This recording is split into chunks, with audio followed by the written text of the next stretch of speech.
What's up guys? Today we are going to work on this bike, my CRF 50.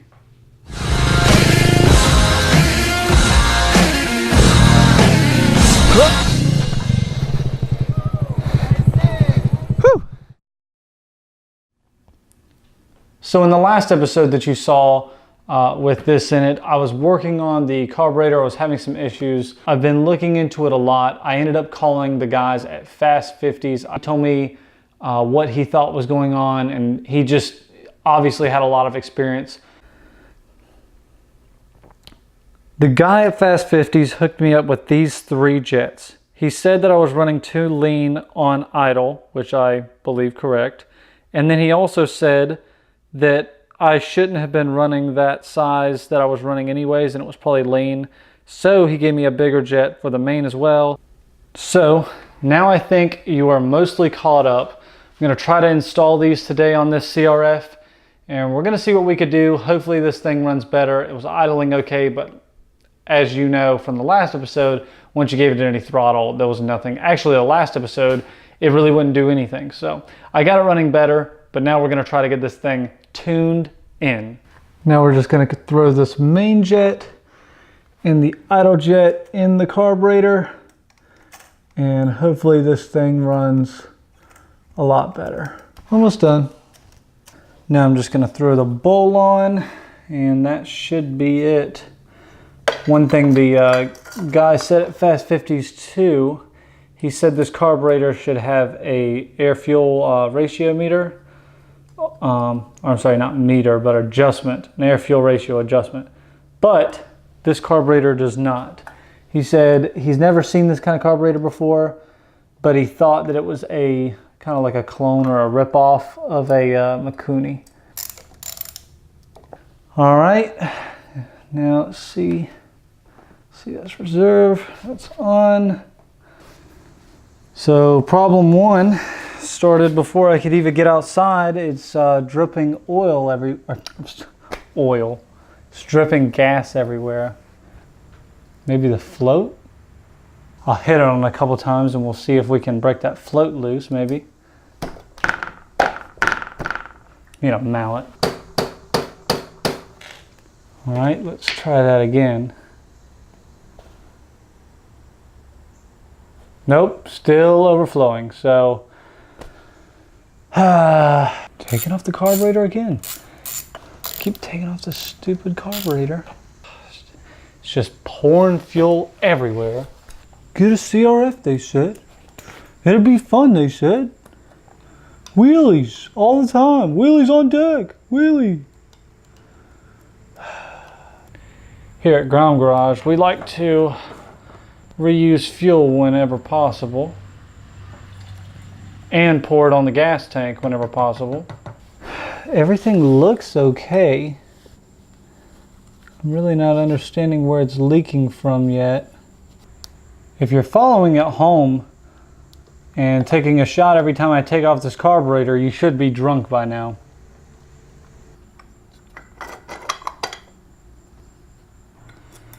"10 reasons why not to own a CRF." That would be an easy video. That would be a real easy video. Okay, 2 bolts in it. Let's see if this thing leaks. I think I'm gonna call that no leaks.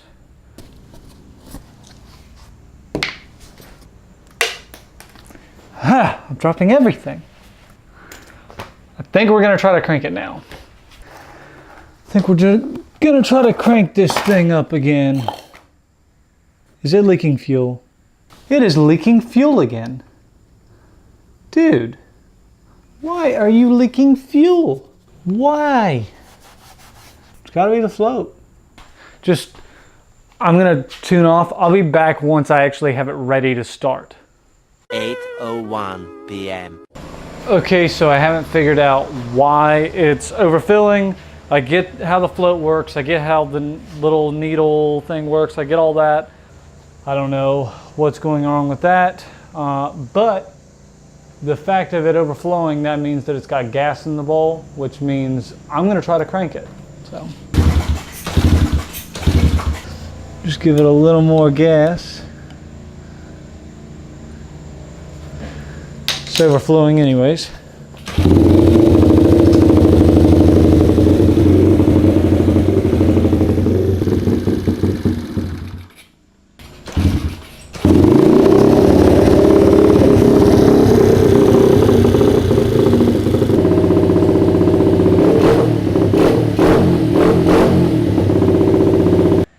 Okay, so the first thing I'm going to do is throw back in the idle. I do not think the idle needs to be more rich. I think it was rich as it is, so I'm going to change the idle back. So I guess I'll start there. I actually just saw a piece fall off the freaking clutch thing. That's nice. By the way, did you guys realize I got a kickstand for this thing now? Yeah. I changed out the idle jet back to the small one. It was a 15. I changed it to a 20. Now I changed it back to the 15. And then the fuel leaking issue, it seems to be solved right now. But now that I said something, I took away my freaking Phillips again.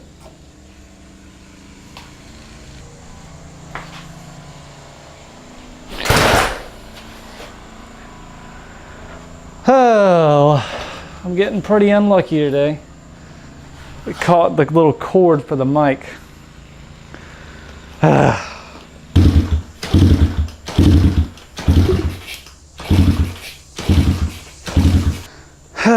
Okay, so I adjusted that float piece. So I think there was something stopping it, and now the float needs to be adjusted again. Yeah, literally there was no fuel in there, so I adjusted it too much.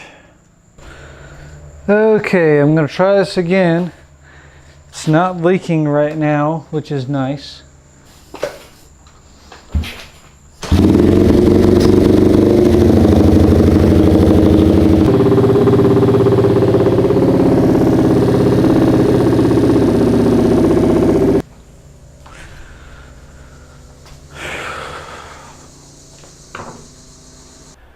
Okay, so I'm gonna go and try to see if this thing works. I just pretty much started in first. It's having a hard time idling a little bit, but it's not too bad. But I just kind of want to see if it works or stutters or whatever. Anybody that owns a CRF knows that it's pretty much easier to do this most of the time. Just run and pop the clutch. Sometimes it works. Please work.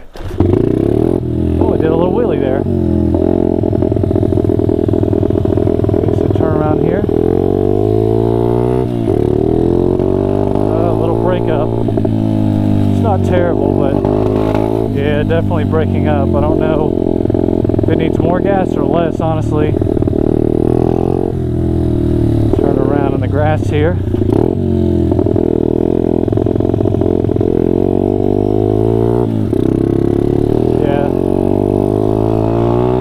Okay, sometimes. Gonna go down the road beside me. Okay. No power up high. Yeah, just totally breaking up. I used to get to 42. Totally breaking up. I don't know what it needs.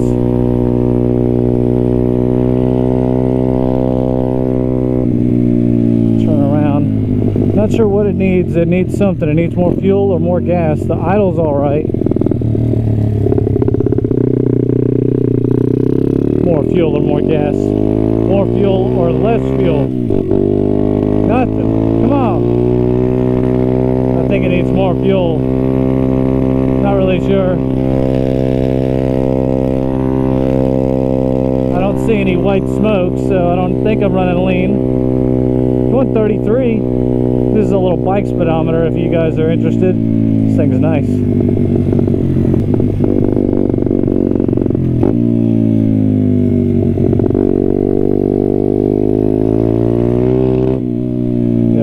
breaking up high. Now let's see what idle's like. Not bad. Not bad at all. It idles all right.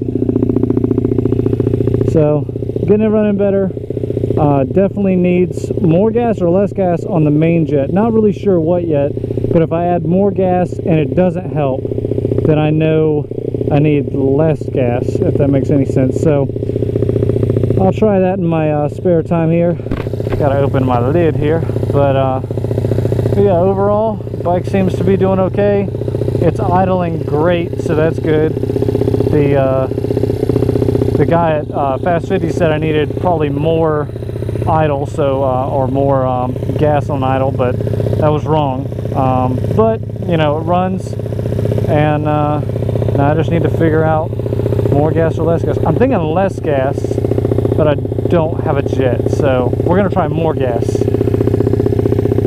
What could hurt, you know?